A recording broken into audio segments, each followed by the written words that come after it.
Massimo Tizzano, quest'oggi siamo al tuo cospetto dinanzi ad una mostra che però è in itinere già da un bel po' di tempo.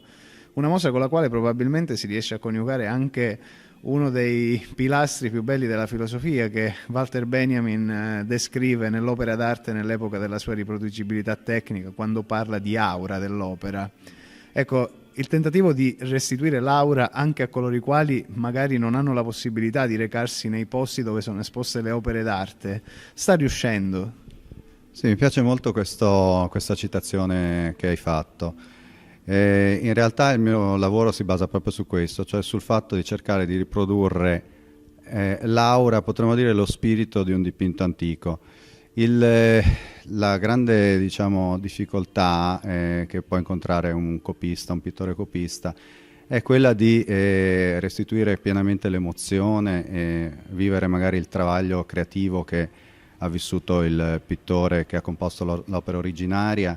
E tutto questo passa attraverso, nel mio caso, amo definirmi un pittore e un dipintore di quadri antichi, ma non seriale come alcuni dei miei colleghi, passa attraverso uno studio molto attento delle pratiche pittoriche, dei materiali che hanno utilizzato i maestri, anche lo studio della loro vita, del periodo storico in cui hanno vissuto. Poi ogni quadro ha una sua composizione particolare, per cui mi avvalgo anche dei risultati dei bollettini di restauro che vengono condotti nei laboratori dei musei per capire esattamente come è stato creato l'originale, e cerco di attenermi il più possibile a queste ricette originarie.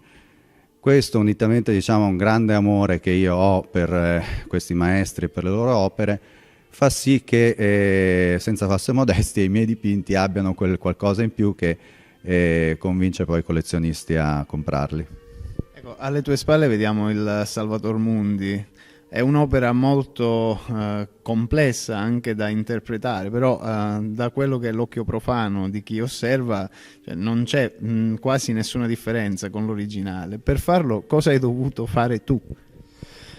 Beh, quando nel 2012 più o meno si è cominciato a parlare di questo quadro come di un originale di Leonardo, grazie agli studi che sono stati fatti proprio da alcuni tecnici esperti e studiosi della National Gallery di Londra, io ho potuto, diciamo, da subito riconoscere la mano del maestro, avendo anche riprodotto alcuni altri suoi quadri. Ho trovato delle peculiarità tipiche del suo dipingere e anche del suo utilizzo dei simboli, che è sempre un utilizzo molto profondo, molto preciso, molto dettagliato, e che si discosta, diciamo, dal modo un po' superficiale in cui questi stessi vengono utilizzati da altri maestri, i suoi contemporanei. Leonardo ha veramente una profondità molto grande nei suoi dipinti, esprime questa profondità attraverso una composizione dell'opera che passa sia attraverso l'applicazione di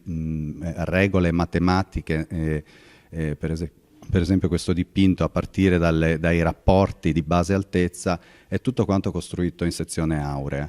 E poi è notevole la differenza rispetto a tutti gli altri Salvator Mundi che sono stati composti in quell'epoca e anche dopo, l'assenza di una croce sopra il globo. Quindi non si parla più di un globo cruciger, bensì abbiamo qui la rappresentazione di un cristallo di rocca puro, cosa che viene diciamo resa manifesta dalla presenza di alcune inclusioni, quindi di un quarzo pieno, senza nessuna connotazione di terre, di pianeti al suo interno, come invece presente nella maggior parte appunto dei Salvator composti dagli altri pittori, dagli altri maestri, e questo è sicuramente un accenno a una concezione, diciamo, dell'universo e dell'anima dell'uomo come vuota ma contemporaneamente piena. È una concezione un po' orientale, d'altronde si potrebbe dare quasi per certo appunto la frequentazione di Leonardo con un certo tipo di pensiero orientale che potrebbe essere sia il buddismo che l'induismo. Un'ultima domanda: che tipo di fruizione è stata quella dei paolani rispetto a questa mostra? Beh, devo dire che io sono rimasto molto contento e anzi colgo l'occasione per ringraziare sia l'amministrazione comunale che il sindaco che anche l'amico antiquario Alessandro Soria, perché oltre a trovare diciamo, degli ambienti estremamente confacenti al mio tipo di pittura e di ricerca pittorica, c'è stato un buon riscontro di pubblico. Abbiamo fatto una bellissima serata inaugurale il 9 di dicembre, in cui appunto ho avuto modo di parlare soprattutto di questo dipinto, esporre diciamo, gli aspetti simbolici più in profondità, ed è stata anche un'ottima occasione per coniugare la poesia della musica alla pittura. Infatti abbiamo avuto ospite Gaetano Ciraulo, un giovanissimo maestro di pianoforte che ha eseguito per noi dei brani bellissimi. Sì, per quanto riguarda invece questo quadro, come gli altri due che andremo a vedere, si tratta di composizioni mie originali, però tutte quante nello stile, diciamo, degli antichi maestri, quindi insomma rispettando un po' il discorso sia della tecnica che potremmo dire del sentimento, ecco. E questo è un ritratto di una giovinetta fatto nello stile di Rembrandt, che è uno dei miei pittori preferiti.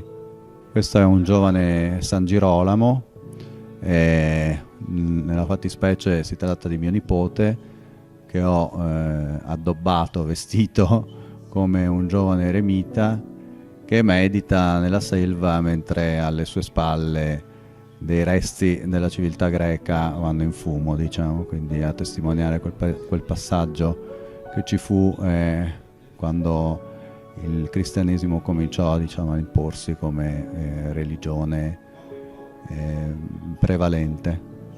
Questo anche, diciamo, è un quadro che rende un po' omaggio a Caravaggio, al chiaroscuro di Caravaggio, però si tratta appunto di una elaborazione mia personale, originale. Ecco, è vero che la pittura figurativa, insomma, sembra non essere molto più di moda, anche se il grande interesse che per esempio ha suscitato Salvator Mundi a questa asta di Christie's recentemente sta facendo ritornare in voga questo stile. E questo quadro è un autoritratto alla maniera di Rembrandt sempre, anzi mi sono ritratto proprio come un suo discepolo. È stato selezionato tra i finalisti di un grande concorso internazionale della World Wide Kitsch ed è così, insomma, un genere che mi piace molto. Il modello più economico che ci sia, dice il mio maestro, sei tu stesso, e in effetti è vero. E spesso mi capita anche appunto di ricevere delle commissioni di ritratti un po' in costume, un po' in stile, diciamo.